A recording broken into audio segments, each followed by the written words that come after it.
Hey, bonjour. Bon, désolé, cette musique hype sûrement beaucoup trop par rapport à la puissance de la funk que je vais pouvoir envoyer pour cette première édition. Mais il a fallu en choisir une et celle-ci est plutôt cool. Elle provient de YouTube, de l'utilisateur qui était susnommé sous le titre, oui, comme vous avez sûrement pu le voir. Ok, donc je vois Monsieur Pingu, Pingu 29 000. Tu dis, on t'entend, est-ce qu'on m'entend bien? Est-ce que tu peux confirmer que le son est cool? Très, très rapidement. Bon, en même temps, si tu dis qu'on m'entend, je pense que... Ouais, bien, c'est cool. Merci à toi. Ok, donc, ce stream, pourquoi? Et surtout, qu'est-ce qu'on va y faire? Ça va être une revue culturelle dont le sommaire va s'afficher incessamment sous peu. Attention, le voici en direct pour vos petits yeux. Donc, qu'est-ce qu'on va voir aujourd'hui? On va faire une petite revue de presse avec un peu d'actualités qui vont occuper la première partie, donc à savoir les brèves. Ensuite, on va lire et commenter 3 critiques de films, 2 concernant des films que j'ai vus et sur lesquels je vais pouvoir réagir en vous donnant ma petite opinion et voir un peu si je peux enrichir le fond de la critique ou vous éclaircir sur certains points. Et puis, si on a encore du temps, de l'énergie, de la baraka, et ben on fera un petit dossier qui est consacré à la trilogie de Batman par Christopher Nolan. Donc c'est un dossier qui est aussi écrit par un journaliste et hébergé sur un média. Hein. C'est pas du contenu que j'ai produit moi-même. Donc voilà. Est-ce que ce sommaire vous convient ou te convient, cher Pingu? Je sais pas quelle latence il y a entre le temps que le chat. Ah, c'est pas de mon cru, ouais. Le live sera de mon cru et les articles, on va créditer à chaque fois l'auteur et le site web qui l'héberge. Avant que je fasse une bêtise, je regarde mon petit fil conducteur pour savoir s'il n'y a pas quelque chose que j'oublie avant d'enchaîner sur les brèves. Non, je crois que ça va être bien.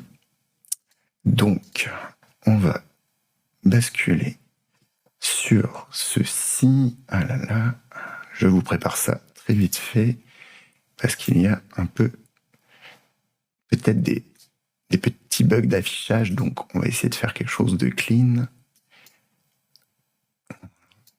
ou de potablement clean. Hop. Et voilà, allez. Première brève. Première brève dont je vais peut-être vous montrer le titre avant toute chose. Ok, on la voit. Je vais chercher ma meuf, il dépote ce stream. Oh, c'est très très gentil. J'espère que la suite sera à ton goût aussi. Donc, la première news, la première brève, c'est sur le site Écran Large et ça concerne une série pour le coup, mais une série qui m'intrigue car elle serait réalisée donc par Park Chan-wook, le réalisateur d'Oldboy, de Sympathy for Mr. Vengeance, Mademoiselle plus récemment, enfin, il y a 5 ans maintenant déjà, quelque chose comme ça. Mademoiselle, Oldboy et Sympathy for Mr. Vengeance sont vraiment des films indispensables. Si vous ne les avez pas encore vus, mettez-les dans votre liste à voir, même si je ne considère pas qu'il existe des lacunes inadmissibles. Je vois, Louis, tu as une bonne culture cinématographique. Pingu, tu as une culture cinématographique irréprochable, donc tu vois de quoi on parle. Et donc, apparemment, après un film qui vient de sortir il y a quelques mois, donc son dernier film s'appelle Decision to Leave, qui a été, j'allais dire, fait avec un cast américain, mais je crois que ce n'est pas le cas. C'est faux. C'était pour vous tester. Après son dernier film, apparemment, il partirait sur une série télé. Et je vais peut-être lire un peu la news pour voir si ça confirme ce que je dis. Alors, Sympathizer, la série du réalisateur d'Oldboy, agrandit son casting par Mathieu Victor Puchbet, ou Puchbet.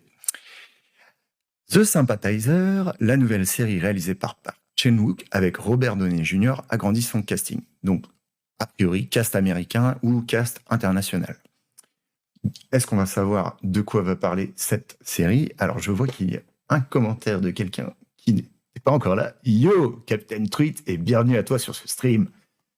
Si, je lui dis bonjour. À qui j'ai pas dit bonjour? Alors, c'est Pingu qui répond à Captain Tweet. Et ben voilà, j'ai corrigé ce que tu relevais.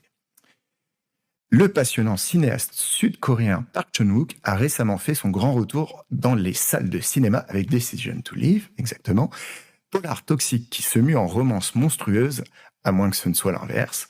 Ce film a été le nouveau témoignage de la virtuosité du cinéma de Park Chan-wook, mais aussi de sa sensibilité et de sa grande acuité émotionnelle. C'est une analyse que je partage totalement. Park Chan-wook est un mec qui écrit des personnages, ou qui co-scénarise des personnages, y compris féminins, chose assez rare pour un réalisateur mec, je trouve, il écrit donc des personnages très crédibles, y compris ces personnages féminins. Il arrive à écrire des relations très complexes, où on sent un grand panel d'émotions. Et donc, je pense que justement, l'acuité émotionnelle, c'est pas peu de le dire, quoi. Et donc, je suis, pour ma part, j'ai pas vu son dernier film, et je suis très curieux de le rattraper incessamment sous peu. Après cette nouvelle claque qui a reçu le prix de la mise en scène au dernier festival de Cannes, le cinéaste derrière les très beaux GSA, donc oui, c'est son premier ou deuxième long métrage, Oldboy et Mademoiselle, se prépare déjà à revenir derrière la caméra, non pas pour un film, mais pour une série. Ok. Je vais vérifier. Non pas pour une série, The Sympathizer. Il s'agira d'une série d'espionnage qui racontera les derniers jours de la guerre du Vietnam à travers les yeux d'un espion franco-vietnamien. Ok. Pitch intéressant s'il en est. Alors, Captain Truth nous dit « Bon, vu que j'ai une connexion de campagne, ça buffer pas mal, vivement la fibre. » Bon, bah, force à ta connexion. J'espère que t'as pas trop de lag et que tu arrives à voir ou à lire l'article. Mais en tout cas, bon courage. Donc, les derniers jours de la guerre du Vietnam, la fin de la guerre du Vietnam, à travers les yeux d'un espion franco-vietnamien. C'est ça qui m'intrigue, c'est est-ce que ce personnage donc agit pour les intérêts du Vietnam de par probablement un métissage du coup français, ou est-ce que c'est l'inverse? Est-ce que il collabore avec les ricains ou pas? C'est intriguant. Un pitch alléchant qui a été complété par quelques noms de comédiennes qui se sont récemment ajoutées au casting, à savoir Sandra Oh, déjà connue pour Killing Eve, et Kye Chin, j'espère bien le prononcer, mais à culpa sinon, qu'on a pu voir dans Dynasty. Sandra Oh a dernièrement prêté sa voix à un personnage de la série Invincible, série Amazon Prime adaptée d'un comics de, j'allais dire Mark Millar, mais c'est Robert Kirkman, le créateur notamment de The Walking Dead. Alors, du coup, j'ai suivi, c'est déjà sorti. Non, la série ne doit pas être sortie vu qu'on annonce tout juste les premiers noms du casting. Et ok, Louis, Pingu, tu t'es posé la même question. Merci pour vos petits commentaires trop mignons. Pingu, si ce live te plaît, je t'incite très fortement à follow le compte pour ne pas louper une prochaine émission si jamais tu ne voulais pas la rater. Pardon. Donc non, cette série n'est pas encore sortie. Et juste pour vous dire, moi... Et tu as suivi mon petit conseil. Oh là là. Attends, c'est bien toi? Ah si, c'est bien toi. Eh bien, merci. J'espère que tu as apprécié cette gif qui s'est manifestée pour congratuler ton action.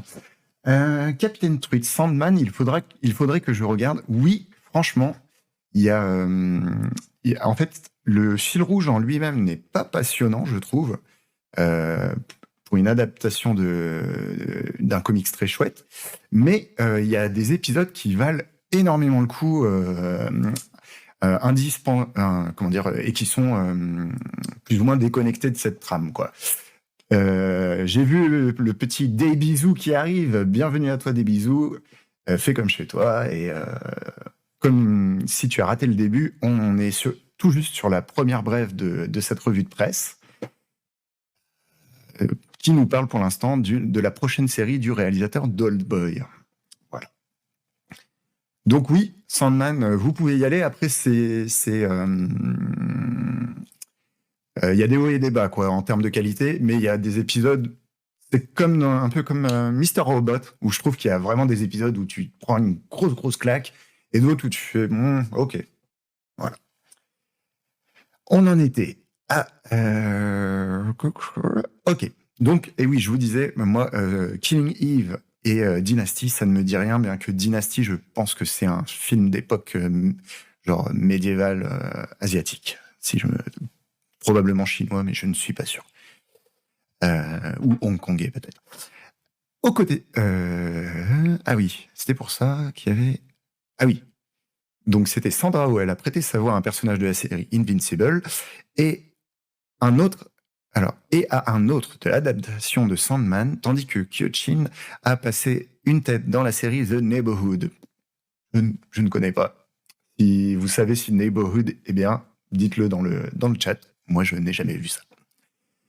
Aux côtés de ces nouvelles actrices, on retrouvera j'en ai marre de prononcer le nom de la série, entre autres Robert Downey Jr., que, donc, pas besoin de le présenter, quand le mot Iron Man s'inscrit à côté de lui, vous voyez très bien. Éventuellement, pour ceux qui n'ont jamais vu un film de Marvel, j'ai envie de dire peut-être presque ces petits chanceux, vous les avez peut-être vus incarner une mouture très récente de Sherlock Holmes, enfin très récente, plutôt dans le courant des années 2010. Et voilà, si vous n'avez pas vu ça, mais que vous voulez voir des bons films avec Robert Downey Jr., regardez Kiss Kiss Bang Bang, c'est très très chouette. Alors, Hua Chwande, je crois que ça se prononce J, donc Chwande. Ok, qui joue un personnage dans l'adaptation de Cowboy Bebop, j'imagine,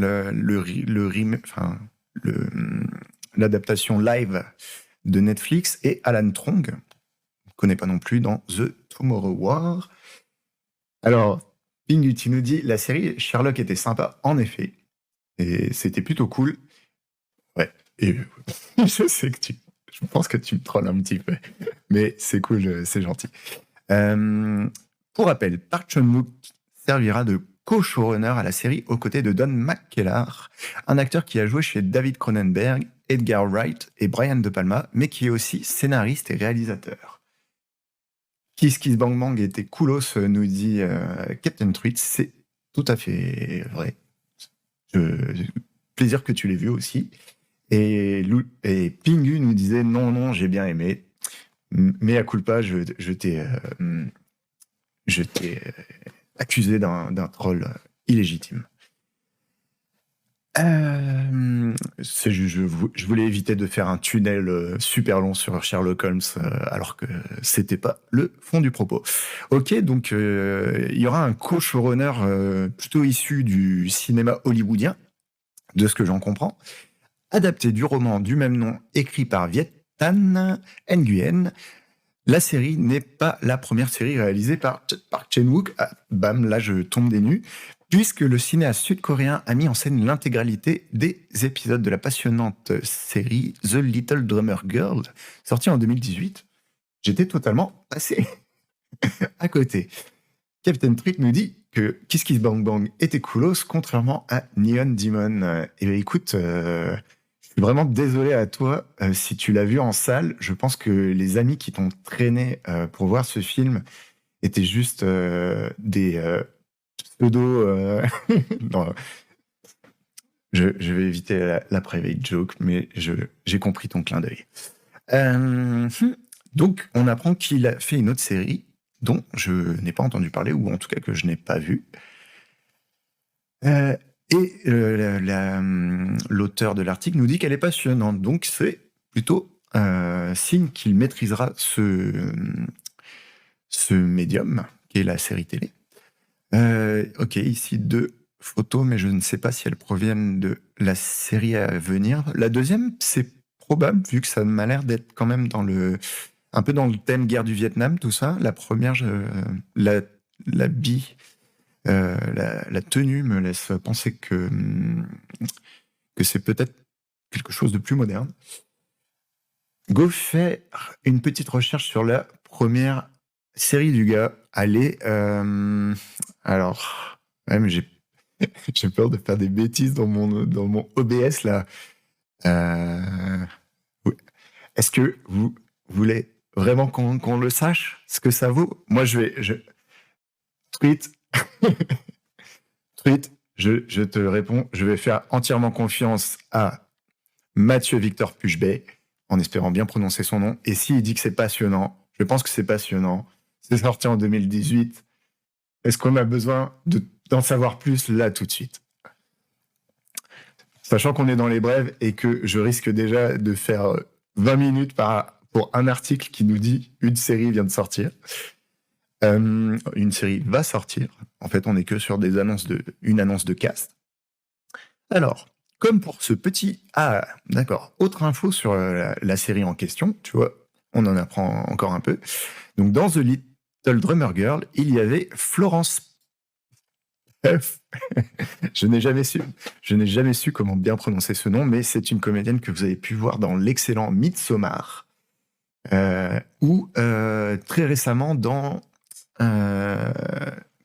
Don't Go There Darling, ou quelque chose comme ça. Don't Cry Now Darling, un truc comme ça. En tout cas, elle joue des premiers rôles dans des thrillers ou des films un peu d'horreur, angoisse et tout. Et c'est une comédienne fort convaincante. Donc, ça donne un point supplémentaire pour regarder éventuellement la série de 2018. Et donc, comme pour ce petit bijou, il ne fait aucun doute que ce bon Park Chan-wook fera de The Sympathizer une série audacieuse, techniquement virtuose et au romantisme toxique de toute beauté. En effet, les relations à problème et conflictuelles sont un peu sa marque de fabrique, donc on risque de retrouver ça. Très très très gros bon signe dans la phrase qui suit, cette création sera une coproduction HBO, A24 et Rhombus Media. Alors, Rhombus Media, je ne connais absolument pas. Par contre, HBO et A24, c'est vraiment de la bonne qualité en général. De la bonne cam sous le saphir, mon pote. Alors, tweet. Tu me dis, ok, comme tu le sens, ouais, je préfère m'en tenir au plan pour l'instant. Tu dis, j'ai aucune culture cinématographique, c'est faux. Tu as vu The Neon Demon, et ça, déjà, ça fait de toi un full bobo du cinéma. Je connais quasiment rien de ce que tu cites. Et ben, tout ce que je cite, je t'invite à le découvrir, sauf si je dis explicitement que ça n'en vaut pas le coup.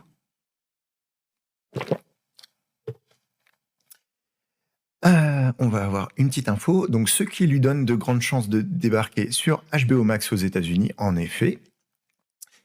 À défaut de savoir ce qu'il en sera pour la France et quand sortira cette nouvelle série, notons que Sandra Oh devrait revenir prochainement dans la saison 2 d'Invincible sur Amazon Prime Video. Invincible, pour le coup, toi, tu n'aurais pas regardé ça, tweet, parce que le bon pote Wimpsy m'en avait dit énormément de bien. Et c'est dans ma pile de séries à regarder depuis.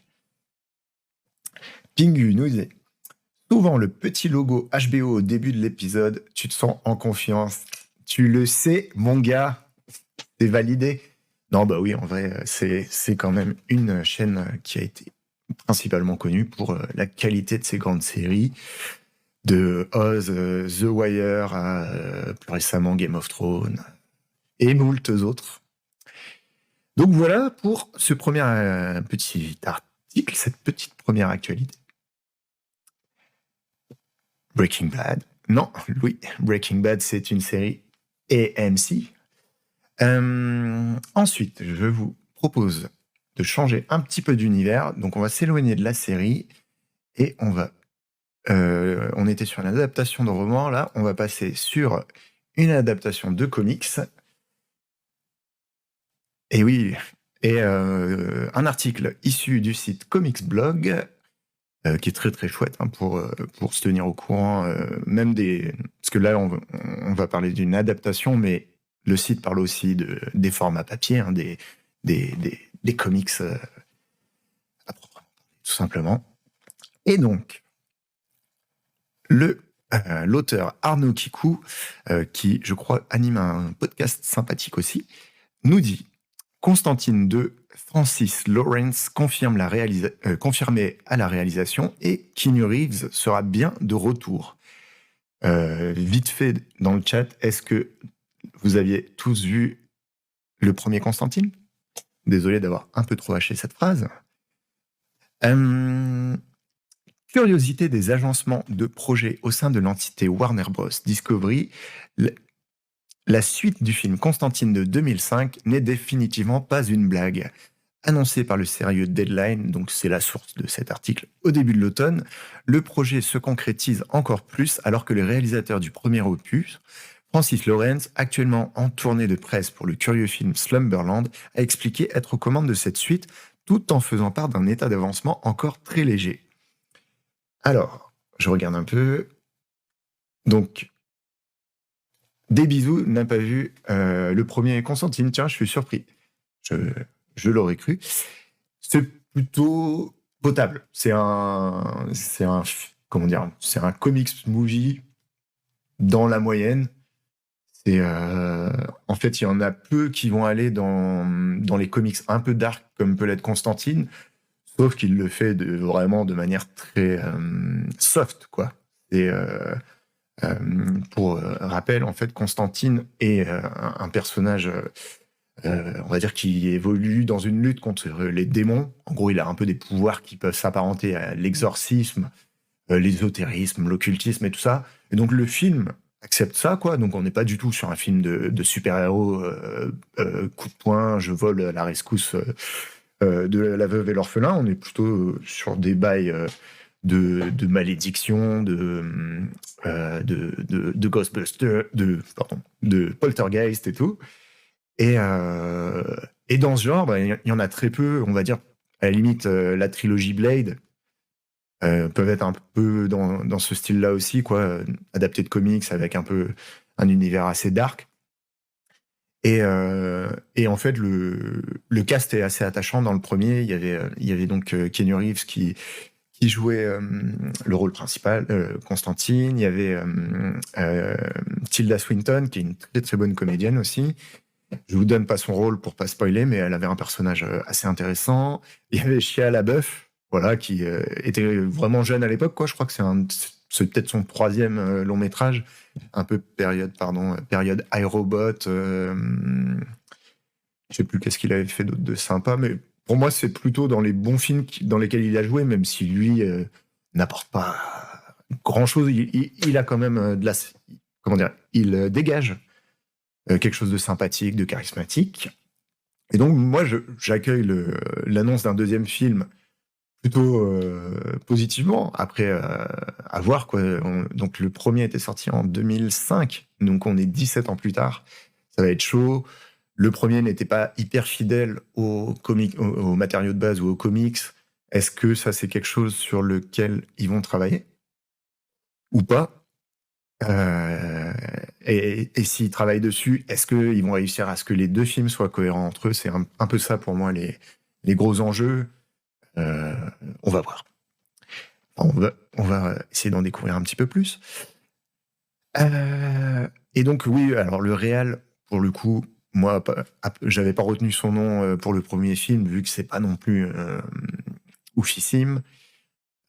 On verra. C'est plutôt un gage de qualité que lui revienne, dans le sens qu'il a gardé la confiance du studio et qu'a priori les retours étaient suffisamment positifs pour qu'on lui redonne le bébé, quoi. Donc on va voir. Donc à expliquer, être aux commandes de cette suite, tout en faisant part d'un état d'avancement encore très léger. Donc je pense comprendre phase de pré-production, casting, écriture, etc. Voilà. Quoi qu'on Constantine est bien de retour. Quoi qu'on ne doutait pas des affirmations écrites de Deadline, donc en fait le premier article euh, qui est sorti au début de l'automne, là, il sera rassurant de voir le réalisateur Francis Lawrence, déjà au poste du premier film, confirmer l'existence du projet, en effet, validé donc 17 ans après la sortie de ce dernier. En interview pour le site comicbook.com, le cinéaste explique que le projet de suite a bel et bien été validé du côté de Warner Bros. Discovery. L'acteur Keanu Reeves est bien de retour pour reprendre le rôle de John Constantine, tandis qu'Akiva Goldsman est bel et bien lui aussi de la partie à la production. Ok. Donc en effet, c'est quand même bon signe d'avoir les pierres angulaires d'un projet qui confirme. Merci Modwiki, pardon, et bienvenue à toi. Coucou, tu nous dis, bienvenue. On est en train de faire une petite revue de presse sur l'actualité ciné. Alors, un petit peu d'actualité, ensuite on va embrayer sur des critiques de films récents. N'hésite pas si tu as une question, et puis voilà, je reprends. Donc là, l'article en question parle de l'éventuelle suite au premier Constantine. Et j'en étais à... Concernant l'état d'avancement, en revanche, il faudra visiblement se montrer patient puisque le script de cette suite n'a pas encore été écrit. Exactement. Mode Kiwi. Je suis une tige en cinématographie, mais ça fait plaisir de voir ta trogne. Eh ben, merci à toi, c'est gentil. Merci.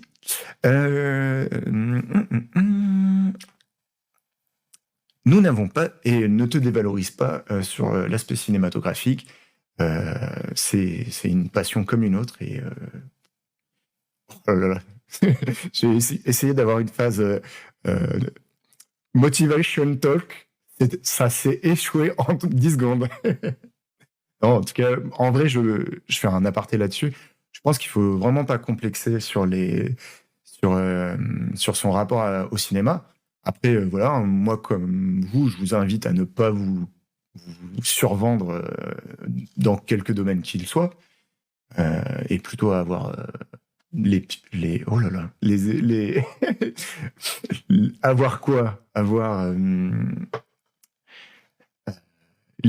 ouais, je trouve pas l'expression, désolé, je vais essayer de pas faire un tunnel là-dessus.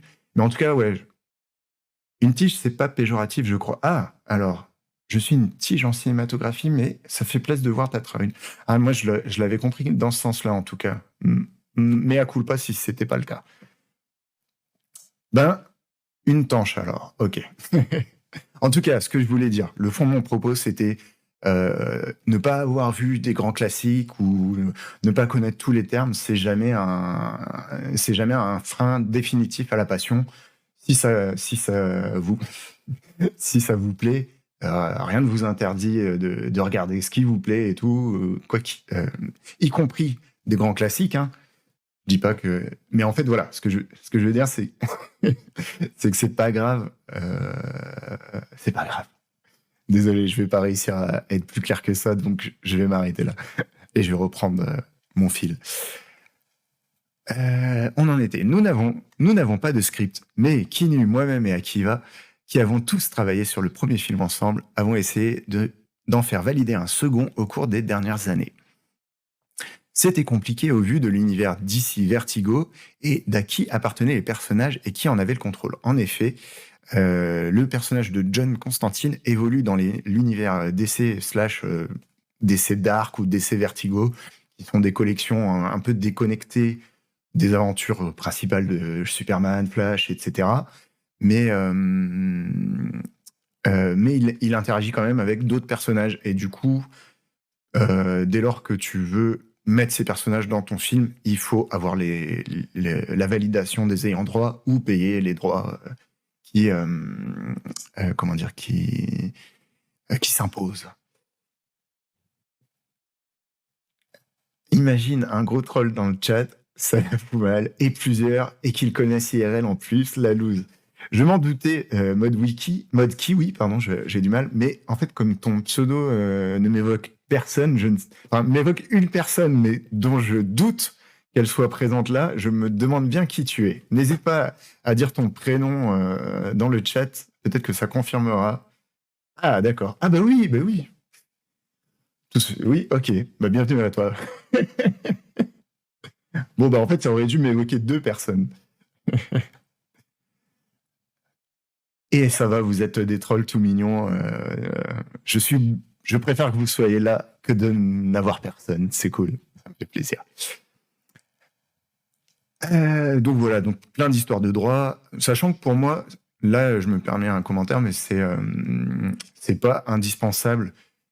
C'est peut-être un argument plus commercial de marketing de mettre dans la bande-annonce des personnages qui viennent d'autres franchises et de faire ah regarde tu connais tel personnage et ben il est aussi dans notre film et ça garantit pas un bon film Constantine. Pour moi il y a plein d'histoires de Constantine qui sont chouettes sans avoir de vastes connexions avec le reste de l'univers DC/Vertigo. Ah merde, peut-être que est-ce que vous avez une Captain Trick nous dit que donc lui il a que l'image est en gros est très saccadée. Est-ce que chez les autres c'est pareil ou il y a que chez lui et c'est à cause de sa connexion? Parce que peut-être je me posais la question de est-ce que moi j'ai saturé le bitrate d'upload. Donc n'hésitez pas à me dire si. Ok, merci, merci Kiwi. Et merci, des bisous aussi. C'est bon, je suis rassuré. Et bah désolé encore hein, pour Tweet, peut-être que la prochaine fois ça ira mieux. Où on est? Ok. Il fallait être avec les bonnes personnes pour aller de l'avant. Ok, c'est maintenant le cas. Et ce dont nous avons besoin, c'est d'une histoire. Ouais, bah grave en fait. C'est surtout ça dont vous avez besoin. Non, ouais, c'est ça. Moi, ce qui m'inquiète, c'est qu'il fasse le projet juste parce que Keanu Reeves a une hype monstrueuse qui dure depuis des années et que c'est très facile de vendre un film sur son nom. Après, est-ce que le film sera bien? C'est toute une autre paire de manches. Donc, ils ont intérêt de mettre l'accent ouais, sur un bon scénar. Sachant que le premier, c'était quand même pas mal, quoi. C'était pas... c'est clairement middle tier des films de comics, quoi. Et presque tiers supérieur pour les films de comics de ce genre-là, quoi. Pour moi, je le mets très, très facilement à côté des Blade, etc., quoi. Donc voilà pour cette première news, non, cette seconde news, pardon. Je vous propose d'embrayer. Ah, en plus, je vois le titre du prochain article. Et sur celui-ci, il va aussi y avoir des choses à dire, même si je pense que l'article en lui-même ne va pas être très long. Trêve de teasing. Quelle est cette info? Un biopic sur Snoop Dogg, signé Allen Hughes. Grande question. Alors, tu as un demi-ADSL tweet. Ah là là. Oh, pardon. Alors, oui, en fait, cette news-là, c'est surtout le sujet, un biopic sur Snoop Dogg qui m'intrigue. Et oui, waouh, comme tu dis, Kiwi. En fait, je vais lire un peu le début de l'article parce que je pense que ça va me lancer sur la réflexion que j'avais parce que je crois que... Ben, je lance. Alors, donc on est sur un article de Jonathan Chevrier du site Fucking Cinéphile. Voilà, petit coup de pub à eux. Qui commence direct en nous disant « Ou l'un des trop nombreux biopics musicaux actuellement en production à Hollywood ». En effet, c'est un genre qui est en plein boom, je pense notamment depuis les gros succès de NWA et de le film sur le groupe NWA, Straight Outta Compton, et Bohemian Rhapsody sur Queen. Alors, On va continuer un peu l'article et après, je vais peut-être finir l'article même et ensuite, je vais revenir sur ce que j'en pense. Alors que le biopic sur la reine de la soul, Aretha Franklin, sobrement intitulé Respect, n'a pas forcément marqué les mémoires en septembre dernier, tu ne crois pas si bien dire, je n'en avais jamais entendu parler, alors que j'aime bien cet artiste, je suis curieux de voir ça, je suis curieux d'entendre la zik. Un biopic NFT, ouais, avec Snoop, il est assez futé pour nous faire quelque chose de, de malin de ce goût-là. Je dis futé, hein, mais on valide pas forcément.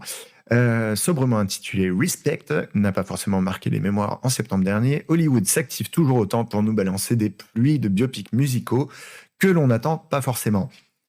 C'est vrai que, bon, Aretha Franklin, si. Aretha Franklin, voilà, comment dire, sa carrière est derrière nous maintenant. Snoop, le gros de sa carrière est derrière nous. Mais déjà, faire des biopics du vivant des artistes ou de survivants d'un groupe, comme c'est le cas de Queen, ouais, je pense que ça mène un peu à des dérives. En attendant, ceux déjà actés sur les Bee Gees, why not? Michael Jackson. Alors, Michael Jackson, je crois qu'il y a l'impression qu'il y en a déjà eu 3 ou 4, mais de qualité très discutable. Celui-ci sera réalisé par produit par les producteurs de Bohemian Rhapsody. Un autre sur Whitney Houston qui s'appellera I Wanna Dance with Somebody. De Stella Meggy en salle dès le 21 décembre prochain, et que ceux de Madonna par Madonna, ouais, donc là, carrément Madonna à la production, et d'Amy Winehouse, signé Sam Taylor Johnson, ont sensiblement boosté leur production avec un casting vedette. Voilà qu'un nouveau projet pointe le bout de son nez ce soir. Cette phrase, elle faisait tout ça, hein. C'était dur pour moi de respirer. Et il y avait beaucoup d'infos. Donc, en tout cas, un projet de biopic sur Madonna par Madonna, je pense que c'est une mauvaise idée et que ça ne donnera probablement pas grand-chose de très heureux. Je pense que c'est quelqu'un qui gère bien sa carrière, donc le film sûrement peut vendre des places, mais est-ce que ce sera un grand film? C'est tout autre chose. En effet, le Hollywood Reporter annonce qu'un biopic de Snoop Dogg serait actuellement dans les tuyaux du côté de chez Universal Pictures avec Allen Hughes, donc je ne connais pas ce réal, désolé, et Joe Robert Cole au scénario, et qui sera rien de moins que le premier film produit par la firme Snoop Death Row Pictures qu'il dirige avec Sarah Ramaker. Alors, je prends un petit moment de chat parce que je pense que dans le chat, il y a des connaisseurs de hip-hop US. Alors, c'est pas un poil mégalo de faire un bio de son vivant, Kiwi. Si, de ouf. Surtout, j'imagine que ça va être c'est des biopics à leur gloire en général, quoi. Celui de Queen est flagrant de ce côté-là, quoi. Les mecs se sont présentés sous leur meilleur jour en mode ouais, on a toujours été potes, sauf quand on s'est un tout petit peu disputé, mais gentiment. Puis de toute façon, quand on s'était disputé, c'était que de la faute de ce personnage qui n'est lui pas d'un des producteurs. Typiquement, c'était exactement le même cas, je trouve, pour le film sur NWA, où les survivants se sont... Qui-Gon Jinn est nominé dans la catégorie meilleur viewer. Bienvenue à toi, Qui-Gon. Ou Jim, hein, selon comment tu préfères. Par contre, des bisous nous donne une bonne info. Allen Hughes serait le réalisateur de Menace to Society. Merci à toi. Des bisous. J'ai pas fait mes recherches pour tes brèves. Sous-entendu que j'en ai fait pour d'autres. Ok, donc on est quand même sur un gars qui a fait un film, sur la communauté afro-américaine des quartiers pauvres, donc, et un film vraiment qui a fait date. Donc, on peut au moins lui accorder le bénéfice du doute pour l'instant. Après, avec Snoop à la... et cœur sur toi, Jim aussi.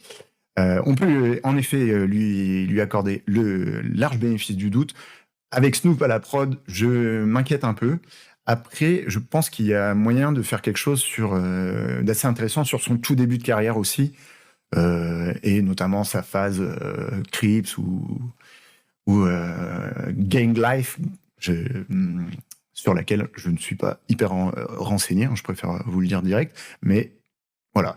Moi, voilà, je suis curieux de voir ce que ça donne, mais j'y vais quand même avec des gros warnings, parce que pour moi, le cas NWA, c'est un film très réussi en termes de cinématographie, c'est-à-dire que c'est plaisant à regarder, c'est un bonbon comme l'était Bohemian Rhapsody, surtout si vous aimez la musique de ces artistes respectivement.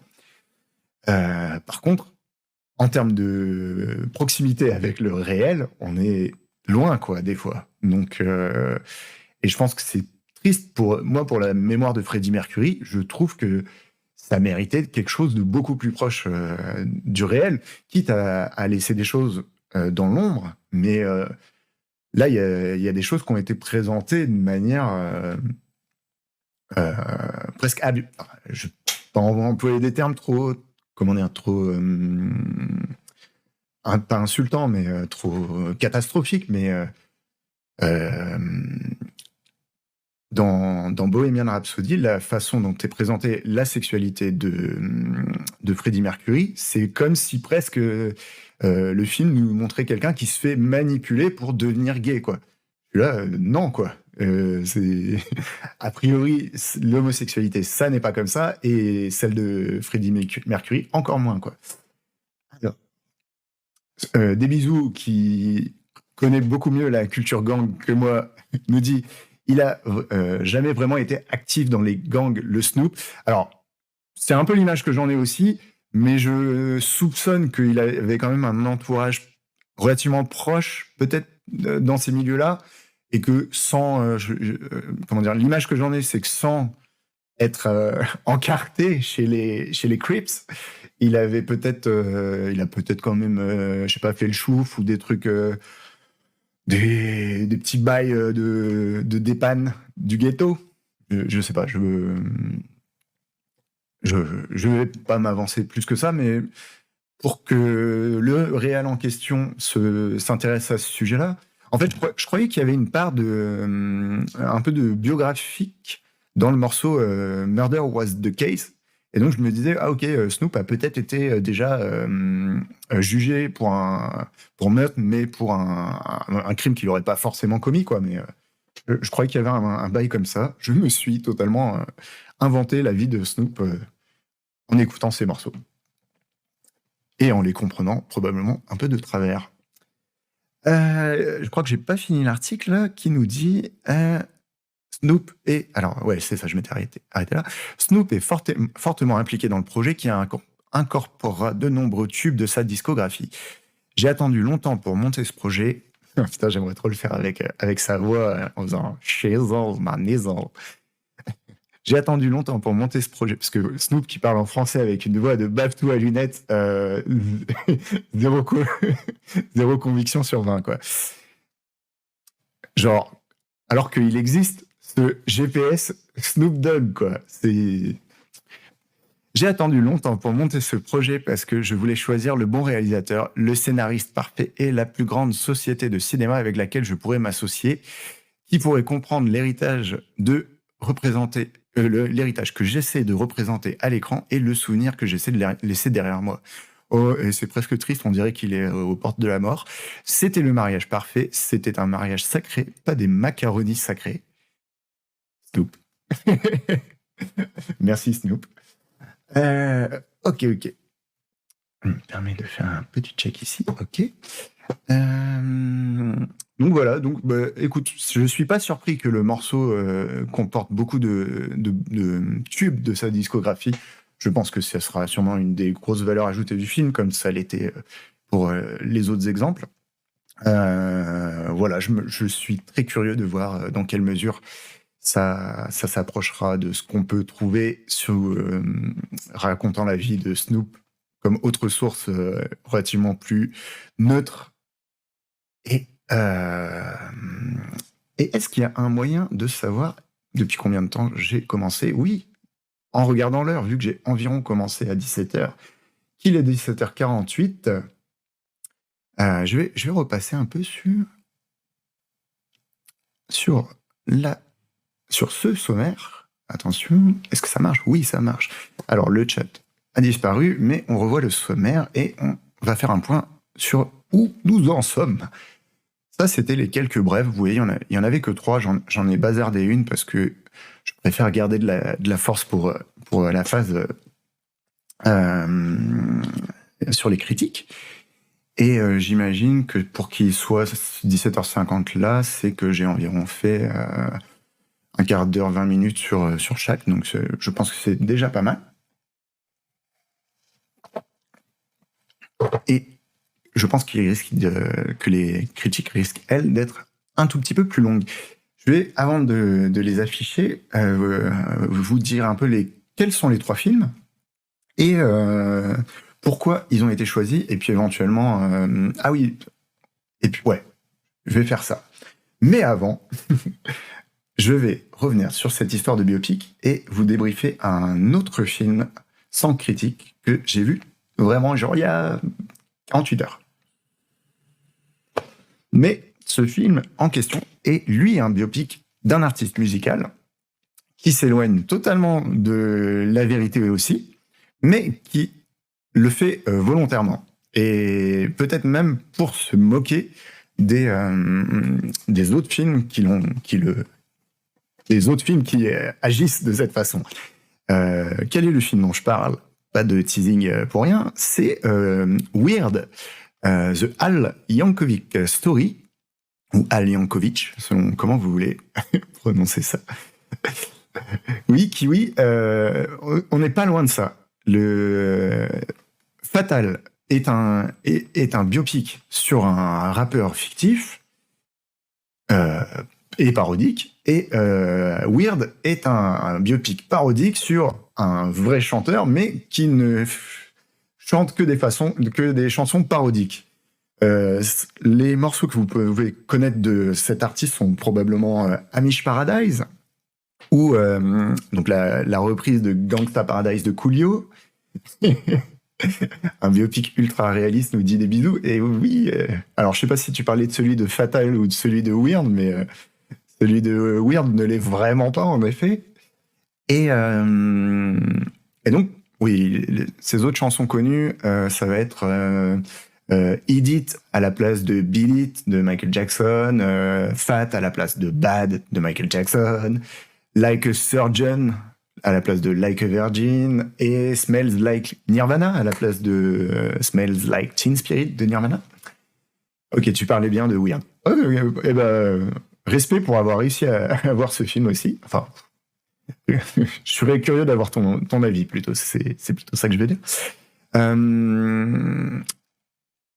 Weird, il fait ça bien, l'aspect de parodier le côté too much et trop lisse des artistes, même s'ils ont un peu leur enfance compliquée avec des parents qui les soutiennent pas et tout.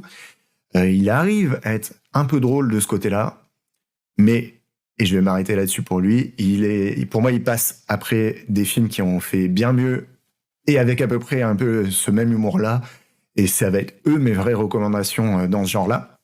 C'est par exemple Walk Hard, The Dewey Cox Story. Pour le coup, je me demande si Weird n'a pas lui-même un lien avec le scénario de ce film. J'ai cru lire ça récemment, donc à vérifier. Mais en tout cas, regardez ça, c'est des grosses barres de rire. Et évidemment, l'indépassable Peak of Destiny, la bio fantasmée du groupe de Jack Black.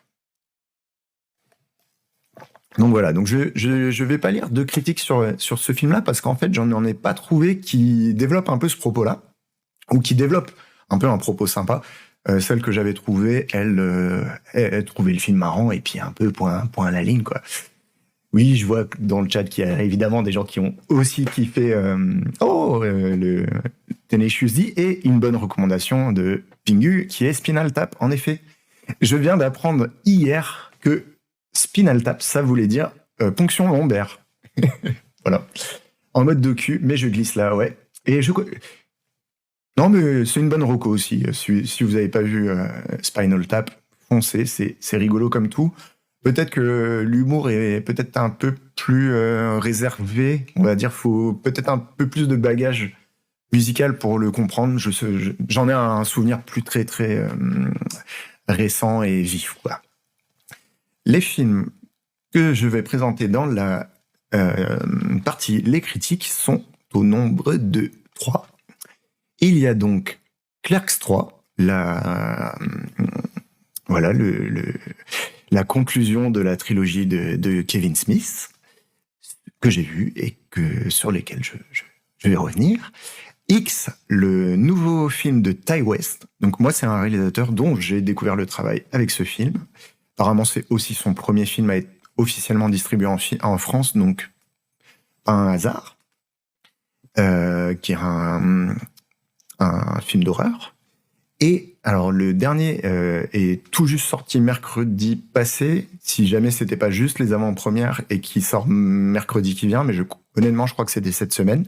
C'est le nouveau James Gray, le réalisateur d'Ad Astra, de The Lost City of Z, Two Lovers. Bref, il a déjà une grosse carrière derrière lui. Et ce film s'appelle... mince, je vais regarder ma note avant. Comment s'appelle-t-il? Armageddon Time, voilà. Et apparemment, ce serait relativement biographique. Et c'est ça qui m'intéresse. J'ai vu la bande-annonce du film. Elle m'a donné envie. Et donc, on va lire une critique pour voir si elle nous donne aussi envie, si elle confirme cette envie. J'ai essayé de manipuler la scène suivante en parlant. C'était trop compliqué pour moi. Alors, je vais le faire sans parler. Donc, je vous prie de patienter un tout petit peu. On va faire ça comme ça. Voilà. Histoire que vous puissiez... Ok, et si je zoome encore... Ok. Ah oui, et le chat maintenant est trop grand, mais le chat, je peux le mettre. Ok. Voilà, petit instant technique régie. Je n'ai pas trop une très forte capacité de meublage apparemment pendant que je fais des clics. Transition magique, mais d'abord je scroll up et nous voici sur la première critique, qui est celle d'un site que j'ai découvert très récemment et que j'avais un peu envie de mettre en avant par curiosité. Donc le blog s'appelle Extrabeurre et il est tenu par un Québécois qui s'appelle Kevin Laforest, ou peut-être que ça se prononce Laforêt, j'ai un doute, ou peut-être que ça se prononce Laforest. On ne va pas ironiser plus sur ce nom, mais parce que juste les Québécois ont des noms différents. Désolé. Et en tout cas, il chronique souvent des films que j'ai envie de voir ou que j'ai vus aussi. Alors je me suis dit, on va donner une chance à sa critique de Clerks. Et on va voir si on tombe assez d'accord ou pas. Alors, il titre cette critique Clerks 3 de Kevin Smith. Il était une fois le Quick Stop. Quick Stop étant le nom de la boutique où travaillent les personnages principaux. Kevin Smith a déjà été le nouvel espoir du cinéma indépendant américain. Clerks, Chasing Amy, en effet. Clerks 3 est évidemment la suite de Clerks 2 et de Clerks 1. Clerks 1 est le premier film de Kevin Smith sorti dans les courants des années 90, en 94 si je ne me trompe pas. C'est un film qui était autoproduit pour moins de 30 000 $, qu'il avait réussi à faire financer en amenant une collection de comics monstrueuses dans un pawn shop, là, un prêteur sur gage. En tout cas, c'est ce que la légende raconte. Il y a probablement un peu de faux là-dedans, et il y a sûrement un peu des fonds familiaux, etc. Le Kickstarter de l'époque, quoi, vous voyez. Mais en tout cas, ce film avait eu une très grosse exposition pour 2 raisons. C'est qu'il avait été sélectionné pour être diffusé au festival Sundance, donc un gros festival américain de cinéma indépendant géré par Robert Redford, créé et géré par Robert Redford, et qui permet une grosse exposition sur les films qui y sont présentés, vu que tout le gratin hollywoodien et énormément de producteurs s'y rendent à la recherche de pépites. Et suite à Sundance, le film avait pu aussi passer dans la sélection de la quinzaine des réalisateurs à Cannes la même année. Donc, premier film, tu l'as tourné avec tes potes, avec pas de budget, et ils se retrouvent dans deux festoches de ciné énormes et surtout un peu élitistes, ou des collections élitistes.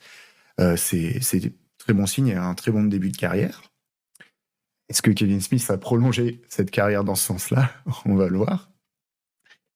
Il a aussi tenté de conquérir le monde de la comédie hollywoodienne grand public, donc oui, Mallrats étant son second film, et Jay et Silent Bob Strike Back, probablement son film le plus connu. Et pour le coup, c'est celui que je pense qu'on peut recommander le plus facilement à n'importe qui, dans le sens où, en vrai, c'est un stoner, mais c'est une comédie vraiment drôle, qui parle un petit peu d'Hollywood quand même. Enfin, en tout cas, qui présente un décor, qui présente comme décor des studios hollywoodiens. Mais voilà, en vrai, c'est une comédie grand public. Et ça va pas plus loin, c'est ça qui est expliqué là. Il a flirté avec la comédie romantique, Jersey Girl, la comédie policière Cop Out et même le film d'horreur Red State, avant de décider de suivre sa muse jusqu'aux recoins les plus inusités de son inspiration, Tusk Yoga Hauser. Ok, je vais faire un petit break là et faire un petit peu une liste. Donc en effet, Chasing Amy est une comédie romantique, somme toute sympathique, avec des défauts, peut-être dans le ton ou peut-être dans le propos qu'elle aborde. En fait, elle traite d'un homme qui sort avec une jeune fille qui, elle, devient lesbienne, ou en tout cas qui se maque par la suite avec une fille, ou peut-être qu'elle était tout simplement bi et que du coup, il découvre qu'elle a des ex-femmes, alors que lui, c'est un bonhomme. Donc voilà, et peut-être que le point de vue de Smith, le réalisateur, était peut-être pas le plus pertinent pour parler de ça, mais c'est un film qui se regarde avec... voilà, en remettant en contexte que c'est un film qui a maintenant 25 ans, quelque chose comme ça. Mallrats étant son deuxième film, en fait, c'est quasiment les mêmes ressorts que Clerks, que j'ai pas si tant présenté que ça. Allez, petit aparté Clerks, pour si jamais il y a des gens qui ne connaissent absolument pas Clerks, c'est possible, ça peut arriver, il n'y a pas de mal. Clerks, du coup, film à tout petit budget, produit tout petit budget, qu'il a réalisé juste après avoir quitté son école de ciné pour justement faire des économies. Il s'est dit non, ok, mon école de ciné, elle me montre que des films. Je peux regarder des films sur mon temps et ne pas leur donner 10 000 ou 15 000 $ tous les ans et garder 10 000, 15 000 $ pour faire des courts-métrages, voire des longs-métrages comme il l'a fait. Et du coup, c'est un film qui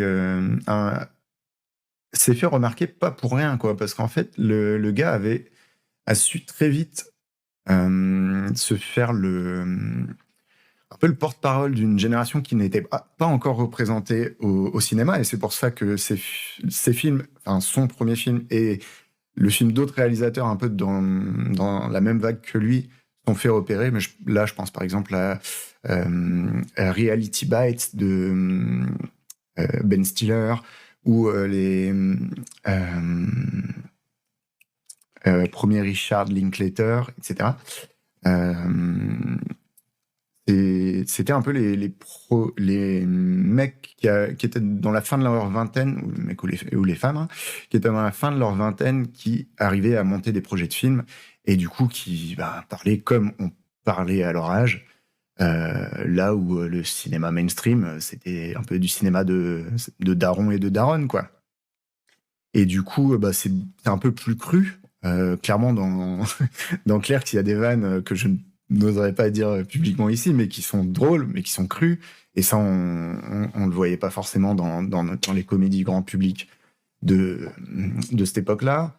Il y a un rapport aussi à la pop culture, c'est-à-dire que c'est un film qui présente deux personnages qui vont être les deux personnages principaux qui passent leur temps à discuter entre eux Et ils discutent de quoi? Ils discutent de ce qui, de leur théorie de fans sur Star Wars, des clients qui les emmerdent un peu parce qu'il faut qu'ils fassent leur taf, mais on sent qu'ils font leur taf de façon alimentaire. Et même ça, c'est peut-être quelque chose un phénomène qui n'était pas trop trop montré dans le cinéma mainstream avant ça, quoi. Le fait de juste faire un taf sans avoir la plus grande conviction que c'est le meilleur taf du monde, quoi. Et puis, ouais, ça montrait aussi un peu des gens qui sont un peu les prolos, quoi. Tout simplement, quand on regarde les gros films hollywoodiens, on nous présente principalement des gens avec des tafs de classe moyenne, quoi, voire classe sup. Donc, genre des docteurs, des avocats, des universitaires, etc. Là, non, des caissiers, quoi. C'était là. Je pense que c'était assez novateur aussi. Et donc, Clerks, pour les autres petites spécificités qu'il a, par faute de moyens, il a été donc tourné en noir et blanc. Donc voilà, c'est un film, c'est un aspect qui peut-être être un peu rebutant pour on va dire le grand public, mais je vous conseille de passer outre, parce qu'en vrai, c'est de toute manière pas un film qu'on regarde pour la qualité de ses images, mais pour la justesse de ses dialogues et l'humour derrière et tout. Et même comment dire, le cheminement émotionnel du film est plutôt cool, quoi. Il y a le film, comment dire, évoque je pense, des sensations et des moments qu'on a un peu tous vécus, et il arrive à mettre assez justement le doigt dessus. Donc, comme par exemple un peu l'impression de voir le temps filer, et quand tu fais un taf alimentaire, de se dire à quoi bon faire tout ça, est-ce que je vais rester dans mon bled toute ma vie, est-ce que il y a aussi comment dire, les relations romantiques qui sont abordées, mais voilà, pareil, d'un aspect moins fleur bleue, moins naïf que ce qu'on peut voir généralement, quoi. Donc bref, tout ça fait que c'est à raison que Clerks, le premier du nom, se faisait quand même remarquer. Mallrats, lui, c'était son deuxième film, et clairement, il a juste eu plein de thunes, mais pas su quoi dire beaucoup de choses de nouveau. Donc en fait, je pense que pour ceux qui l'attendaient au tournant, il y a eu grosse redite et très peu de renouvellement. Le budget se voit peut-être un peu plus dans le casting, mais c'est pas non plus des très très grands noms.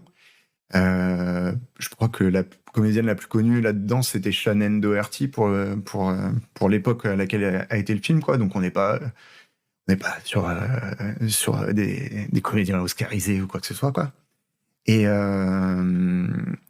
je pense que la critique se disait, ok, quelle va être sa prochaine livraison, sur quoi il va nous surprendre cette fois, et qu'il n'y a pas eu cet effet waouh que Clerks a pu prodiguer pour son premier film, quoi.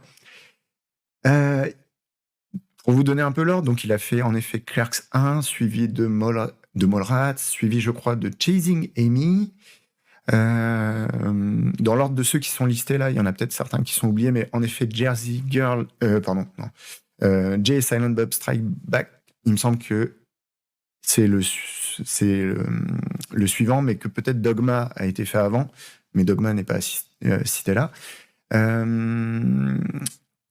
Cop Out, donc c'est son plus gros, je pense, son plus gros budget ever, parce qu'il y a Bruce Willis dans le rôle principal. Je n'ai pas vu ce film, mais de ce que Kevin Smith en dit lui-même, c'est pas une grosse perte. Est-ce que dans le chat, est-ce que je vous ai tué dans le chat? Manifestez-vous si vous êtes encore là. Si quelqu'un l'a vu, n'hésitez pas à donner votre avis dessus. Je pense qu'en tout cas, c'est pas une grosse perte, et c'est presque triste que Kevin Smith ait profité enfin, comment dire, que son plus gros budget, ça n'avait pas pu être pour un projet plus chouette que Cop Out, quoi. Ok, il y a quelqu'un de vivant, c'est beau. Merci, des bisous, tu es chaud, mais tu n'as pas vu... T'as vu aucun du You Ask You Universe? Pareil, Kiwi? Aucun? ou de l'univers partagé de ce mec-là, de Kevin Smith. Ok, des bisous à vue de Dogma, plutôt cool. Et Kiwi 000. Ok. Eh ben, clairement, s'il y en a quelques-uns à voir là-dedans, Clerks pour les qualités que j'ai déjà citées, Jay Silent Bob Strike Back pour se marrer avec des potes et une pizza, Red State, qui est donc son premier essai de film un peu sorti de tout ce qui est comédie romantique et tout. Et pour moi, c'est un essai réussi. Hein. C'est un film qui s'inspire de la tuerie de Waco, donc qui était une prise d'otage, je ne sais plus quand, je ne sais plus quand aux États-Unis. Donc les mecs une secte ont résisté à un assaut des forces de l'ordre américaines en étant armés eux aussi. Et le film parle donc de dérive. Enfin, c'est pas Waco à proprement parler, mais c'est fortement inspiré d'eux et ça vaut le coup. C'est bien fait. Le gars a réussi pour moi à relever les enjeux qu'il y a à faire un thriller ou à voir un film d'horreur. C'est chaud. Et ouais, Clerks, ça te botterait bien. Ouais, franchement, Clerks, faut y aller. Je l'ai peut-être un peu trop décrit ou quoi. Moi, je sais pas si c'est mieux de rien savoir, mais je le recommande, quoi qu'il en soit. Essayons de tenir un peu le fil de cette critique. Puis en 2019, ouais. Okay. Et ouais. Bon, allez, si je finis un peu l'explication, les recoins les plus inusités de son inspiration, Tusk et Yoga Hauser sont des films à pitch complètement what the fuck. Donc, je pense que c'est ça que la phrase cherche à mettre en avant. Des deux, je n'ai vu que Yoga Hauser, malheureusement. Parce qu'apparemment, Tusk serait plutôt cool. À rattraper Yoga Hauser, clairement, c'est pas... c'est pas grave. Vous pouvez ne pas regarder Yoga Hausers. Vous pouvez bien entendu vous faire votre propre avis. Et j'aimerais que des gens me disent mon film préféré, c'est Yoga Hausers. Je me dirais, waouh, mais. Donc, ton top 10, ça doit être vraiment des films très, très perchés. Mais je pense que même dans le genre de films perchés que ça, comme celui-là, il y en a des mieux, quoi. Alors que Clerks, dans son genre, il se défend très, très bien, hormis son aspect technique, quoi. Puis en 2019, il a renoué avec son univers partagé à lui, avec Jay and Silent Bob Reboot, qui était plus que jamais conçu pour ses fans, grave, lui-même en tête. J'ai cru voir... Qu'est-ce qui a l'air bien barré. Ouais, t'as regardé un peu des images ou quoi Ok. Plus que jamais conçu pour ses fans, lui-même en tête. Ouais, là, moi, j'ai vu les deux. Donc, j'ai vu Jay and Silent Bob Reboot et Clerks 3, donc, qui sont ces deux derniers films à l'heure actuelle. Et clairement, comment dire, le gars se recycle un peu, quoi. C'est un peu dommage. Et ça fait un peu des années qu'il fait ça, quoi. Déjà, le synopsis halluciné et la jaquette, ça fait rêver. Ouais, j'imagine. Je pense que résumer ces films en une ligne ça doit pas être simple. Et du coup, le résultat doit pas être hyper alléchant. En fait, Jay Silent Bob Reboot, j'ai vu passer pas mal de gens qui, eux, l'ont apprécié. Et je pense, en effet, l'aspect nostalgique de revoir ces personnages et de comprendre un peu tous les clins d'œil qui sont faits, ça peut être un gimmick. Je trouve que ça fait pas tout, quoi. Alors, Mode Kiwi, merci, tu nous as mis justement le synopsis. Un célèbre podcasteur américain connu pour ses sujets farfelus se rend au Canada pour interviewer un vieil homme totalement fasciné par les morses. Leur rencontre va très vite dégénérer. Ouais. Ouais, je pense que tu vois ça, plus quelques images du film, tu fais « Ok, peut-être que je vais regarder un film plus normal. »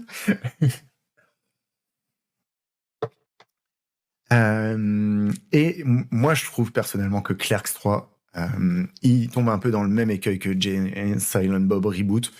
Clerks 2, je trouve, était amener quelque chose de nouveau, en fait. Évidemment, il y avait des clins d'œil, il était dans la continuité du premier et tout, mais pour moi, il arrivait à se renouveler plus que ce qu'ils ont fait dans le 3. Lui, le critique, qu'est-ce qu'il va nous en dire? Clerks 3 est en continuité directe avec ce modus operandi. Kevin Smith souhaite avant tout se faire plaisir en tournant ce troisième volet de sa trilogie. En plus de plaire à ses loyaux admirateurs, j'en suis. Ok, j'ai mal prononcé une virgule quelque part, mais vous avez à peu près la phrase. Mais comme toujours depuis longtemps, rien ne fera changer d'avis ses détracteurs. Alors perso, je me considère pas comme un de ses détracteurs. Moi, j'aimerais que son prochain film soit une bombe.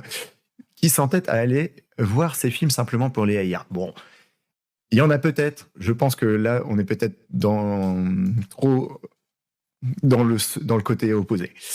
Arrivant sur les écrans 16 ans après Clerks 2, le nouvel épisode débute alors que Dante et Randall, donc les personnages principaux, travaillent toujours derrière le comptoir du Quick Stop, dont ils sont les propriétaires depuis la fin du précédent. Entre deux clients à servir, les deux vieux chums, ainsi qu'Elias, donc c'est leur nouvelle recrue, mais qu'on a pu voir, qui les côtoie depuis leur passage chez Movies dans Clerks 2, jasent de tout et rien, autant de pop culture que de religion, des sujets qui fascinent le réalisateur de Dogma, on le sait. Ouais, c'est vrai, c'est encore un cinéma assez bavard, qui commente beaucoup un peu le monde, mais par exemple, ça parle de... voilà, c'est dit encore juste après, la crypto et les NFT sont également abordés. Notre curieuse époque de plus en plus virtuelle oblige. Oui. Kevin Smith est un bon commentateur de l'actualité, du monde et tout. En fait, il est même connu pour... Pingu, tu es sûr que tu vas le mater. Je pense que tu parles de Tusk, j'imagine. Corrige-moi si je me trompe. Kevin Smith est un bon commentateur parce qu'en fait, il est, lui, très très bavard. Il est capable de tenir des heures sur scène. C'est notamment ce qu'il a fait et un peu ce qui a fait sa spécificité dans le monde d'Hollywood, en plus d'être un énorme geek, d'être geek et de comics et tout. Il a beaucoup accompagné les projections de ses films en répondant à des questions-réponses à la façon d'un one-man show dans la foulée des projections. Et en fait, il a un naturel comique qui s'en dégage et il est capable de vous tenir en haleine. En plus de ça, il a des anecdotes qui invoquent des grands noms du monde hollywoodien. Donc, c'est assez drôle, quoi, de voir un peu les dessous de ce monde-là présenté par quelqu'un qui est drôle et à qui il est arrivé des situations drôles en plus, quoi. Donc, pour en revenir, ce côté commenter le monde, je pense qu'il le fait bien. Après, tel que c'est dans Clerks, c'est pas forcément un film qui s'y prête de ouf, dans le sens où, oui, ils vont un petit peu évoquer les NFT, mais c'est de l'ordre de l'anecdote, de la blague, et il n'y a pas, pas un fond analytique sur le thème très très profond, quoi. Et voilà. Or, tôt dans le récit, Randall subit une massive crise cardiaque et frôle la mort, comme ce fut le cas pour Kevin Smith en 2018. En effet, bon, je vais lire un peu plus avant de commenter. On comprend que c'est un scénario très personnel pour ce dernier qui plonge son protagoniste dans une crise existentielle. Après des décennies à travailler comme commis de dépanneur / club vidéo, Randall craint d'avoir gaspillé sa vie et se cherche une raison d'être, qu'il trouve en décidant de s'inspirer de ses expériences au Quick Stop pour tourner un long métrage sur place après la fermeture avec un budget d'environ 25 000 $ en noir et blanc. Donc là, ce qu'il faut comprendre, c'est les gros clins d'œil. En gros, les personnages de Clerks 3 se retrouvent dans la situation de Kevin Smith, sa situation de santé récente, et font les choix qu'il a fait lorsqu'il était jeune, et donc se mettent à réaliser Clerks 1. Et ok, c'est un peu méta, ça peut être fait intelligemment, mais c'est déjà quelque chose que Kevin Smith a déjà utilisé un peu. L'histoire de Jay et Silent Bob et celle de Jay et Silent Bob Reboot avaient déjà un peu des airs de redite. Et du coup, qu'il le refasse dans le film suivant, moi j'ai trouvé que c'était un peu trop. Ça m'aurait peut-être moins choqué si j'avais pas vu le précédent. Et pardon. Voilà un peu le fond de mon avis sur, sur le film. Hmm. On va finir la critique. Alors, bref, Clerks 3 est une œuvre méta racontant en grande partie le tournage de Clerks, ce qui n'est pas sans rappeler Zack and Miri Make a Porno, qui s'inspire également des débuts comme cinéaste de Kevin Smith, de façon détournée. Oui, sachant qu'en plus, je trouve que Clerks 3 ne montre pas très très bien ce qu'est un tournage, ou en tout cas le fait pas sur une grande partie du film, et enfin, voilà pourquoi moi je suis déçu. En gros, c'est un biopic de Kevin Smith par Kevin Smith. Oui, Pingu, ça te rappelle quelque chose? Eh ben oui. Sachant qu'en plus, il joue dans quasiment tous ses films un personnage principal, ou un personnage sans dialogue, mais parce qu'il a choisi d'interpréter ce personnage à la dernière minute pour remplacer, enfin pour ne pas jouer le personnage principal qui était celui qui avait le plus de dialogue. Donc déjà de base, il aurait été en plus dans les films sur lesquels il fait des films. What? Et voilà, oui. Et donc, en effet, à un moment, il a fait peut-être que ça a peut-être été son deuxième plus gros budget, qui s'appelle Zack and Miri Make a Porno, qui était un film avec Seth Rogen, donc aussi un peu dans la vibe stoner, et qui aurait pu être super fun. Je l'ai vu qu'une fois, c'est pas le meilleur souvenir de visionnage. Faudrait peut-être que je le revoie pour me rafraîchir mon opinion. Et voilà, c'était pas nul, mais c'était pas à la hauteur de Clerks ou de Clerks 2, quoi. Cela met la table pour une foule de callbacks et d'inside jokes. Oui, beaucoup, un peu que ça. En plus de tonnes de caméos par les personnes importantes de sa vie, qu'elles soient célèbres ou non. Oui, parce qu'en effet, sa fille a commencé à apparaître dans plusieurs de ses films, puis elle est devenue comédienne. Donc elle joue dans les films d'autres gens aussi maintenant, mais principalement dans les siens. Sa maman avait un rôle dès le premier Clerks, et donc elle le reprend dans Clerks 3. Ou dans Clerks 3, elle joue la personne qui l'a joué elle. Bref. Qu'elle soit célèbre ou non. Et oui, et du coup, il y a un peu des caméos de gens qui ont joué dans certains de ses autres films.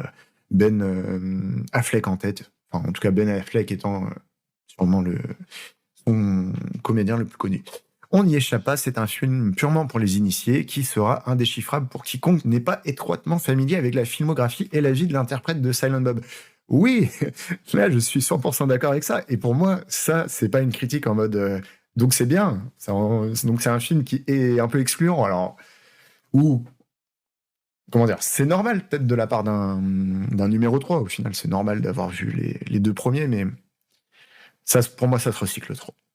Mais si on est fan, il y a quelque chose de touchant à regarder cet exercice nostalgique, complaisant, mais sincère, où Kevin Smith fait réaliser à Randall, son alter ego à l'écran, que ce n'est pas tant le fait de tourner un film qui donne une valeur à son existence, mais bien les amis avec qui il mène à bien cette aventure, Dante en tête. Clerks 3, toute la trilogie en fait, est ultimement une ode à l'amitié, parfois humoristique, mais encore plus souvent sentimentale dans ce chapitre final. En fait, quand je lis les phrases à voix haute, j'ai l'impression de les lire sans les comprendre. Donc voilà pour cette première critique. J'ai l'impression d'y avoir déjà passé pas mal de temps, donc je vous propose d'aller directement sur la deuxième, et on va voir si je vais faire la troisième, vu que j'ai pas vu le film. Je commence à peut-être un peu m'assécher la gorge. Je sais pas. Allez, ça fait une... Ouais, on va voir. Donc le deuxième film, qu'est-ce que c'est? Je l'ai déjà annoncé tout à l'heure, c'est X de Ty West. Alors, je vais devoir reconfigurer. Non, c'est bon. Si, je vais réduire un tout petit peu ma webcam. Où est-on? Hop. Mince. Un tout petit peu de patience. Ok. Hop là. Voilà. Merci pour l'astuce à Captain Tweet tout à l'heure qui m'a appris comment gérer des trucs en parallèle avant que ça ne soit de votre côté. Alors, donc une critique par Lily Nelson pour le blog du cinéma. Ce titre est générique, mais j'ai l'impression que le site était plutôt sympa, et en tout cas il est tenu bien à jour, vu que Ce film est sorti très récemment. Alors non, l'article date du 30 mai. Je n'ai pas préparé. Bon, bah moi j'ai vu le film récemment, donc je vais faire comme si le film était très récent. Non, c'est bizarre, j'ai l'impression que le film est sorti... On va voir, peut-être que c'était un vrai journaliste qui a vu le film bien avant moi. C'est normal. Ah, Captain Treat était au tel avec Vince. On en est où? Eh ben, pour te dire, on est à la deuxième critique. Voilà, peut-être la deuxième et ultime critique selon selon ce qui va se passer. Donc, l'article s'appelle X horrifique hommage à la décennie 70s / critique. À travers X, vibrant hommage à tout un pan de la pop culture, Ty West pose Massacre à la tronçonneuse sur la même étagère que les pornos cultes des années 70. Aussi brillant sur le fond que sur la forme, X se distingue déjà comme un slasher d'importance. Allez, je continue un petit peu et après je pense que je vais pouvoir...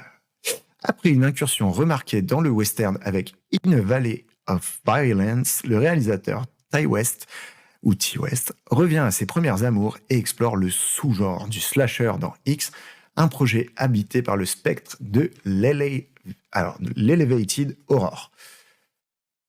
Bon, j'ai l'impression que la phrase qui suit va peut-être un peu embrayer sur le propos que je voulais débunker avant, donc je vais peut-être prendre la parole là tout de suite et commenter un petit peu. Oui, pour expliquer je vais vous pitcher le film et puis peut-être que le pitch reviendra par la suite. Donc, Kiwi, tu nous demandes c'est quoi un slasher? Et Pingu abonde dans ton sens, veut la même info. Ok. Moi, je me pose la question de est-ce que ce film est un slasher? Mais qu'est-ce qu'un slasher? Un slasher est un film où, basiquement, c'est un film de massacre avec des lames. En effet, slash veut dire suriner, se traduit par suriner. Un slasher, c'est un film dans lequel des jeunes, soit jeunes adultes, soit des vieux adolescents, soit des adolescents interprétés par des jeunes adultes, vont se faire massacrer les uns après les autres, généralement par un tueur, comment dire, qui a un peu une personnalité ou un déguisement ou un modus operandi un peu particulier. Un film qui fait slash, oui, souvent. Les exemples les plus connus vont être Halloween, de John Carpenter, Freddy, Les Griffes de la Nuit, de Wes Craven, ou la saga des Vendredis 13 avec le tueur Jason Voorhees, voilà. Genre, souviens-toi l'été dernier? Ouais, je l'ai vu hier, X. Ok, et ben bienvenue, Leder, désolé, je ne sais pas comment prononcer ton pseudo, mais est-ce que tu as apprécié ce film? Moi, j'ai trouvé ça cool, pour faire bref. Ok, tu dis il est pas mal. Ok, alors il y a un petit... Ok, ah oui, c'est le message. Ok. Eh ben oui, moi je l'ai trouvé pas mal et on est en train de lire une critique, on va voir ce qu'elle en pense. Cette critique, cependant, nous dit que ce film-là est un slasher, ce que moi, j'aurais un peu de tendance à mijorer, à mesurer, à atténuer comme classification. Ça se prononce bien, Leder, ok. Parce que moi, je suis pas hyper convaincu que ce soit un slasher, dans le sens où sans vous spoiler trop le film, là, on peut pas faire une suite de films sur le personnage du tueur dans ce film, et il n'a pas le degré d'iconisme que pour moi que ça requiert pour entrer dans la classification du slasher. Je développe un tout petit peu. Le projet est dit habité par le spectre de l'Elevated Horror. Qu'est-ce que c'est que ce terme? C'est en gros un terme employé plutôt par la critique ou les commentateurs du cinéma pour parler des films qui se voudraient plus intello et qui sont modernes, et en gros qui s'opposeraient à l'horreur d'exploitation. Donc, par exemple, l'horreur d'exploitation, ça va être genre tous les films de zombies de base. C'est leur concept, c'est si t'aimes les films de zombies, tu vas avoir envie de voir ce film de zombies parce que t'aimes quand il y a des zombies. Alors que l'elevated horror, c'est genre moi j'aime les films intello, donc peu importe le sous-genre horrifique, c'est surtout l'aspect recherché ou pertinent du film qui prime. Et le problème avec ça, c'est que pour moi, tu peux faire un film en te disant je veux que ce soit un slasher. Par contre, ou je veux faire un film et ça va être un slasher. Par contre, c'est très dur de dire je vais faire un film qui va être de l'elevated horror. Enfin, c'est un peu dire je vais faire un bon film, quoi. Et bah, en fait, tout le monde essaye de faire un bon film. Donc, je trouve que ça a peu de sens comme élément de classification. Et c'est généralement utilisé pour dire, oui, un peu par snobisme, élitisme, pour dire, moi, je regarde de l'elevated horror, j'aime pas les films. Et pas des films d'exploitation ou pas des films Gogol, etc., quoi. Peut-être que je vais lire un peu la suite de l'article parce que peut-être que la personne qui l'a écrit est exactement d'accord, mais tout dépend de ce qu'elle entend par sa formule habité par le spectre de l'elevated horror. Mais en effet, je trouve que ah oui, pourquoi aussi cette formule-là? Le film est distribué par A24, comme on en a pu en parler un peu tout à l'heure pour la série télé. A24, justement, est connu comme le principal distributeur de ce genre de film. Et du coup, on va dire, quand ils sortent un film avec leur emblème, ben, est-ce que ça va être de l'elevated horror? C'est un peu l'enjeu, mais ça prétend, pour une part du public, ça prétend en être, quoi. Je m'hydrate un tout petit peu. Pardon pour les bruits de bouche, peut-être pas très ASMR. Terme galvaudé à la connotation élitiste, l'elevated horror regroupe différents films d'horreur avec pour trait commun une esthétique travaillée, un message politico-sociétal fort et une réappropriation des codes de l'épouvante, sinon un hommage à l'ancienne garde du genre, citant pour référence Hooper, Craven ou Argento. J'aurais dû vous lire cette phrase il y a 5 minutes, en fait, au lieu de, de bafouiller mes petites... Voilà, hein, au lieu de bafouiller. Donc, Hooper étant donc Toby Hooper, le réalisateur de Massacre à la tronçonneuse, Wes Craven, celui de Scream, de la saga de quelques Freddy Krueger. Il a aussi fait La dernière maison sur la droite, un autre film d'horreur, et La colline à des yeux. Dario Argento est lui très connu pour Suspiria, ou enfin la trilogie des mères. Et Tweet, par exemple, tu as pu c'était plus clair des bafouillements que le texte. Oh, vous êtes gentil. Je n'en crois pas un mot, cela dit. Donc Argento est clairement une des références principales de Nicolas Winding Refn lorsqu'il réalise The Neon Demon que Captain Tweet avait dû supporter de ce qu'il en disait. Sous cette bannière se rangent ainsi des œuvres comme Get Out, donc Get Out de Jordan Peele plus récemment, His House, que vous pouvez voir sur Netflix, dont on a dit dont j'ai lu beaucoup de bien, et que je suis curieux de voir, j'ai pas encore trouvé le temps.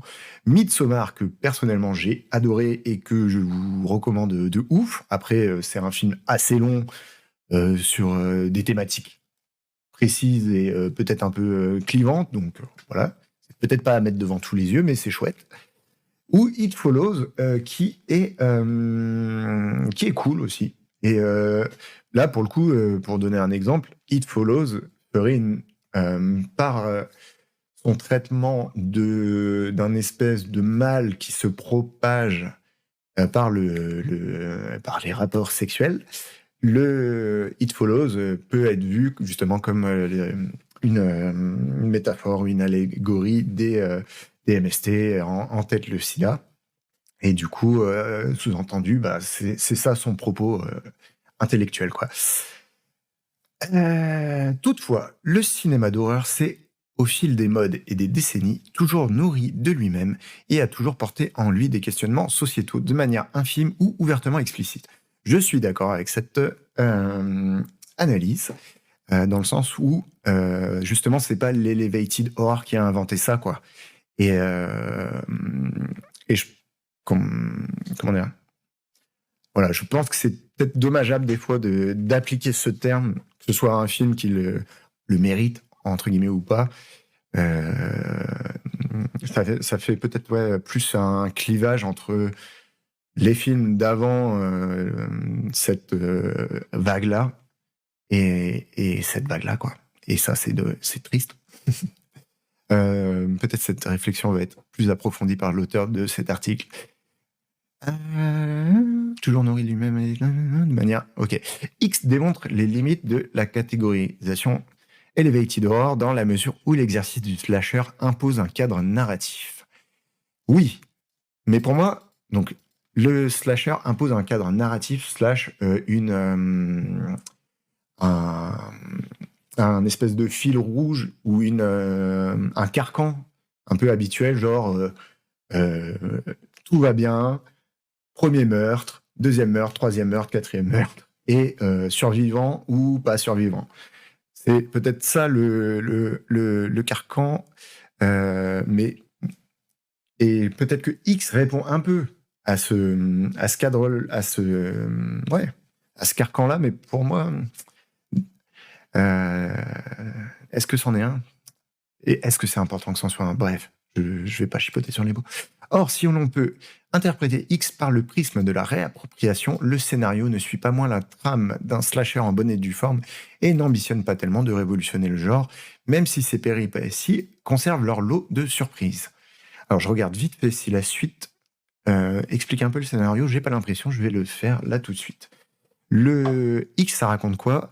Ça raconte une bande de jeunes et d'un peu moins jeunes qui louent l'espèce de maison, l'espèce de deuxième bicoque qu'a un vieux fermier sur son terrain.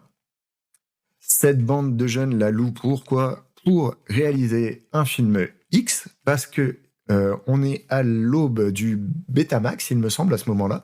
Donc un des premiers formats qui va permettre aux gens d'avoir du contenu vidéo chez eux.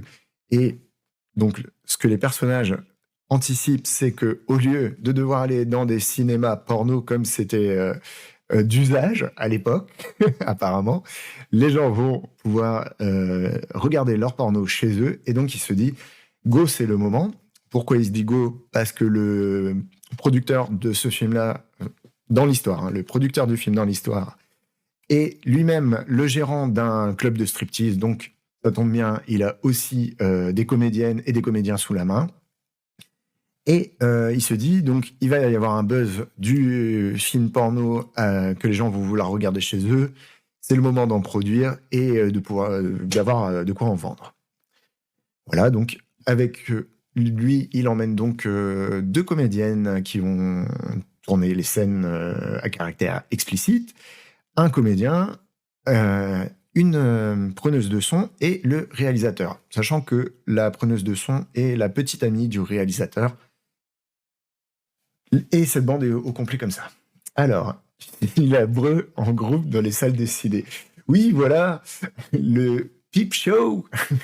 Et ouais, je pense que ce businessman avait de la suite dans les idées.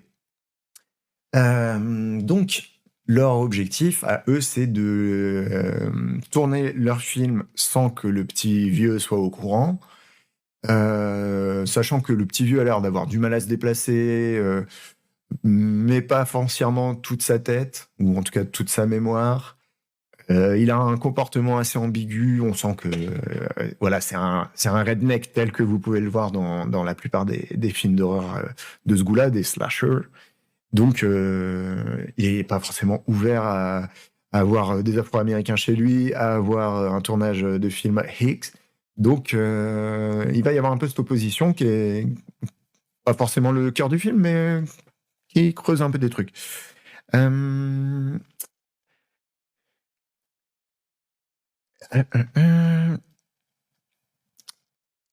Polaroid et pornographie.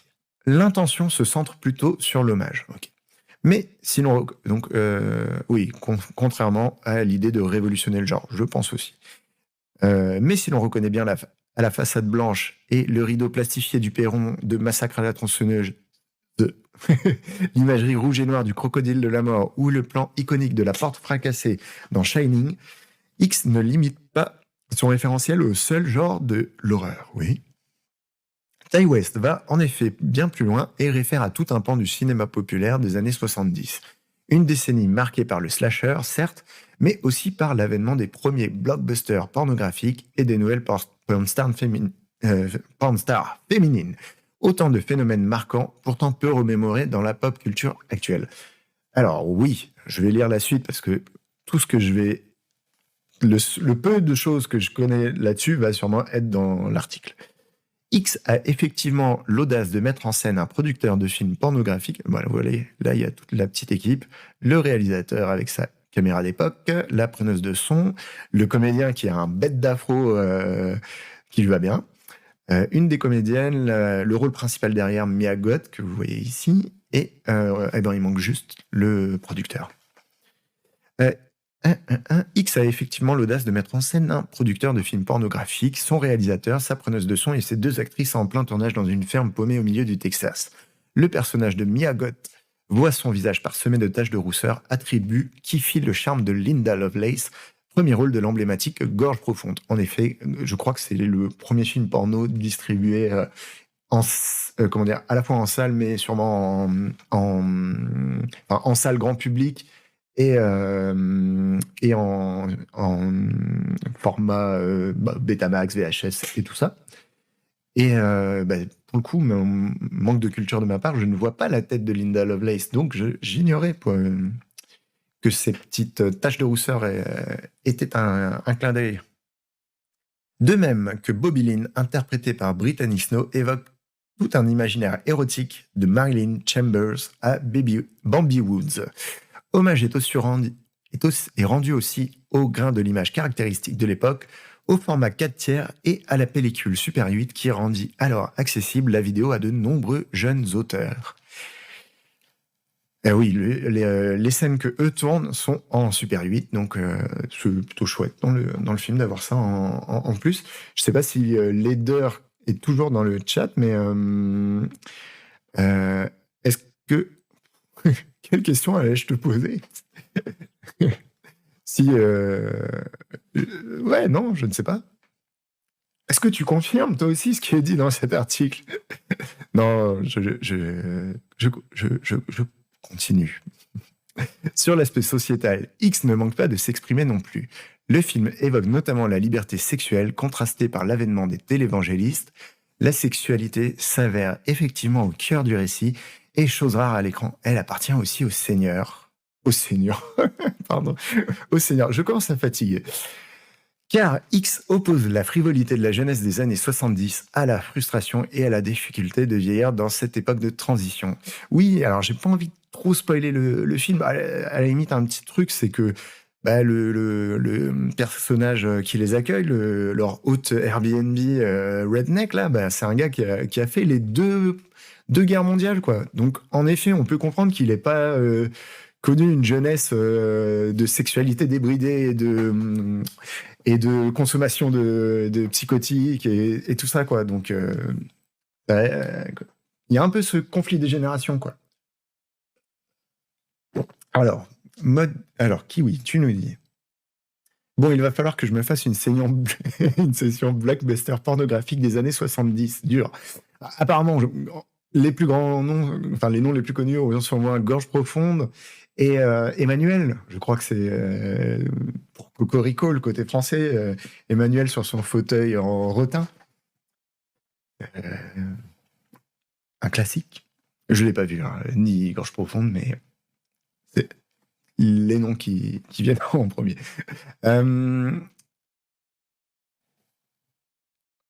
Où est-ce que j'en étais? Je vois bien le fauteuil, ouais.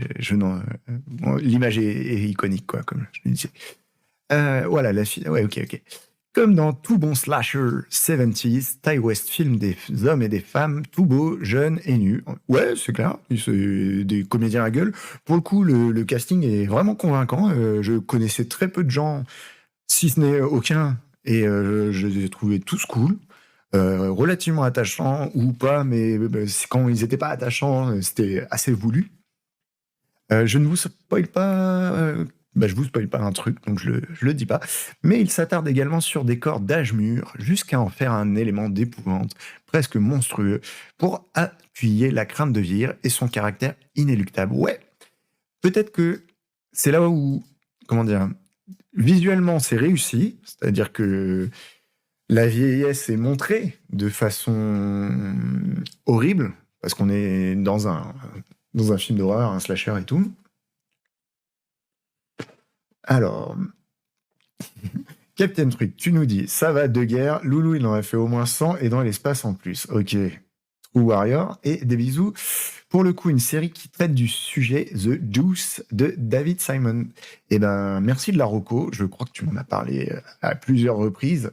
Si je trouve le temps de regarder une autre série de plus, j'essaierai d'y consacrer. N'hésite pas juste à dire si, quand tu dis traite du sujet, de quoi tu parles, de la démocratisation du cinéma érotique ou de la différence du conflit générationnel. Je me demandais. N'hésite pas. Et je crois que je me suis aussi interrompu dans une phrase qui était... Ah oui, et je disais donc, il s'attarde sur des cordes d'âge mûr, ça c'est réussi, mais peut-être que la façon dont il traite Moi je pense que le film aurait pu faire presque... Dans les canons du genre actuel, il aurait pu faire peut-être 20, 40 minutes de plus pour creuser un peu l'aspect putain, ça fait chier d'être vieux et voilà pourquoi ça les fait chier. Et peut-être le film a été trop rapide là-dessus pour développer un peu d'autres choses hein, qui valaient le détour aussi, mais peut-être qu'il y a eu trop de coupes dans ce qui a été tourné pour aussi garder une efficacité. Cela dit, pour comment dire, abreuver un peu le côté critique. Moi, la tension, elle a bien marché. Je sais pas, Leder, si t'es toujours là, si t'as trouvé que c'était pas trop, que ça reposait pas trop sur des jumpscares et qu'au contraire, il y avait plutôt une ambiance qui montait progressivement, quitte à parfois se conclure par un jumpscare. Mais j'ai trouvé ça sympa. Je l'ai maté dans les bonnes conditions, en mode le soir, tout seul. J'avais un de mes chats sur moi. Une fois, j'ai sursauté. Genre, il m'a vraiment défoncé les jambes suite à ma réaction. Ok. Et pour appuyer la crainte de vieillir et son caractère inéluctable. Ok. Ah bah, on arrive apparemment au bout. D'un point de vue formel, X se révèle de plus d'une beauté sidérante. Ouais, c'est bien tourné, les plans sont propres, c'est bien cadré, il y a de l'imaginativité, de la créativité dans la réal. Peut-être pas à chaque fois, mais il y en a.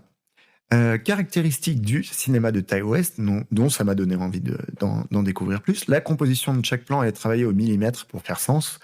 Le film prend le temps d'installer son cadre, clairement, de même qu'il se contente d'un univers musical dépouillé, pourtant insignifiant. Pourtant signifiant, oui. Un petit truc sur la musique, j'ai trouvé qu'on était beaucoup plus sur une musique atmosphérique slash du sound design plutôt qu'une BO à proprement parler avec des violons qui font peur et tout. On est plutôt sur des nappes, des drones, des sons de fond un peu. C'était propre, hein, en vrai. Je l'ai remarqué à un moment, peut-être où justement il y avait cette musique, mais il n'y avait pas encore la tension. Mais je pense que toutes les autres fois où je ne l'ai pas remarqué, c'était à peu près pareil. Ça manque peut-être sur la BO. Il aurait peut-être fallu vraiment qu'il y ait un moment le côté full assumé du petit slap basse de musique porno. Bah, chico, waouh, waouh, ça aurait été. Je pense que c'était un écueil qu'il aurait pu se permettre.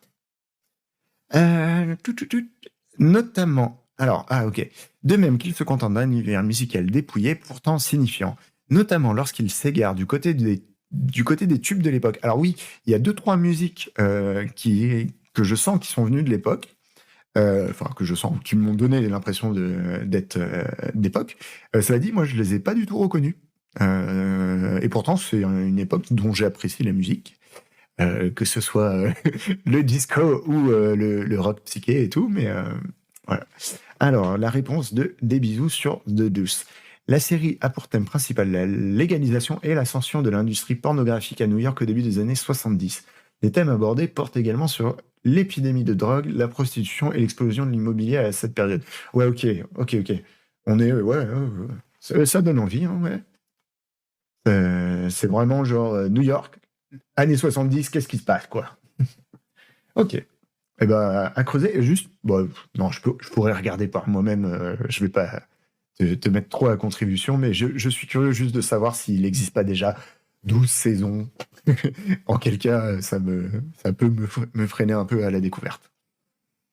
Le métrage installe ainsi une ambiance calme, presque douce, ok, qui rend la violence d'autant plus frontale lorsqu'elle survient, pardon, tout à fait. Peut-être est-il encore un peu trop pour élever X au rang de chef-d'œuvre du genre. Toutefois, nul doute qu'il restera cité comme un slasher marquant de cette décennie. Et Method Man en pimp, ok, j'imagine que c'est dans The Deuce aussi. Eh ben, curieux de voir ça. Donc voilà pour la critique telle que écrite par Livy Nelson et moult fois interrompue par moi-même. On approche des 2 heures de stream et je pense que c'était pas mal pour moi déjà. Je vais rebasculer sur la scène principale et on va peut-être faire un petit débrief. Ok, donc vous ne voyez plus le chat, mais moi je le vois toujours. Eh bien écoutez, quitte à faire ce débrief, donc vous voyez le sommaire indiquer le dossier. Honnêtement, je n'ai plus assez la bouche humectée et l'énergie pour maintenir cette rubrique. Cela dit, je pense que c'était sympa à vous d'avoir été là. Je suis très curieux d'avoir votre avis sur ce premier live. Pour les nombreuses personnes pardon, sympa à vous. Merci. Pour les gens que je connais, n'hésitez pas à me faire vos retours en privé, il n'y a pas de souci. Ici, c'est sympa aussi. Sympa à regarder. Merci Kiwi, c'est cool, ça fait plaisir. C'était sympa à faire. Mais ça demande du souffle. Peut-être que la prochaine fois, je me mettrai debout, je ne sais pas. Moi, j'ai pris plaisir. J'ai l'impression d'avoir un peu lutté contre moi-même tout du long, à lutter contre mes digressions, lutter contre le fait de hacher mes phrases. Et je vais répondre à la question de tweet qui dit si je fais 1 heure, c'est bien. Oui, 1 heure est battue. Le dossier, je pensais bien ne pas y arriver, mais au final, je me suis interrompu avant la 3e critique. Cela dit, c'est celle d'un film que je n'ai pas vu, et on voit déjà que quand j'ai vu le film, j'ai pas forcément beaucoup de choses pertinentes à dire tout de suite, donc peut-être attendre un peu avant ça, mais c'était surtout la lire pour voir si elle donnait envie. On verra, peut-être que d'ici là, j'aurai le temps de découvrir le film Armageddon Time de James Gray. Merci à toi, Tweet, pour dire c'était cool. Des bisous, tu vas te débrider au fur et à mesure. On espère voir si justement j'arrive à en faire un prochain. Moi-même, je vais essayer de voir si j'arrive à regarder cette vidéo et à me dire ok, ça va, c'est pas trop cringe, je peux le refaire. On verra. J'aimerais bien être un peu plus détendu la prochaine fois, comme là j'ai l'impression de l'être, et peut-être de parler moins vite et plus d'assumer le propos. Bonne émission, ça va, c'est pas cringe, tu peux le refaire, merci Pingu. En vrai, c'était clean. Bon, rendez-vous dimanche prochain, pourquoi pas, je crois que je n'ai rien de prévu, donc why not. Si jamais c'est même pas avant, on sait pas. Bon, par contre, mets-moi VIP, des bisous, mais est-ce que ça existe sur les petites chaînes comme la mienne? Non, peut-être pas. Et en plus, est-ce que Attends, je regarde. Non, VIP, ça voudrait dire admin peut-être là pour l'instant. T'en sais rien, ouais, en plus. Non, mais t'inquiète, je mettrai admin qui de droit. Après, pour l'instant, a priori, il n'y a pas eu besoin d'administrateur. Ça s'est très bien passé sans. Donc voilà. Et ben voilà, on va peut-être se quitter. Est-ce que je vous mets, allez, je vous mets peut-être une bande-annonce avant? Il n'y a que moi à modérer, ça va. Ça a été, mon gars, ça a été. Et ben voilà, écoutez, on a regardé un trailer pour terminer. Il est 19h04 passé, j'ai fait 2 heures. Vous avez été super, je vous remercie énormément d'avoir été là. Gros shout out à toute la team qui a répondu, ça fait plaisir. J'espère en refaire un si justement en regardant un peu en le débriefant moi-même, je trouve que ça va. C'est cool. Et puis j'espère trouver peut-être de quoi. Oh, il y a un petit SO la team avec une petite une petite emote qui, à mon avis, vient du chan de Danieraz. Merci à vous en tout cas. On va essayer d'en refaire un et je vais essayer peut-être de rendre ça plus dynamique si je peux, ou peut-être de préparer un peu plus mes sujets, mais en même temps j'avais l'impression que si je les prépare trop, je les fais pas. Si je les prépare pas assez, je les fais. C'est dur à choisir. Merci encore. J'arrête là. Bonne fin de soirée à vous. Je ne sais pas qui raider, donc pour l'instant, je vais laisser cette option de côté. Et puis, ciao, ciao.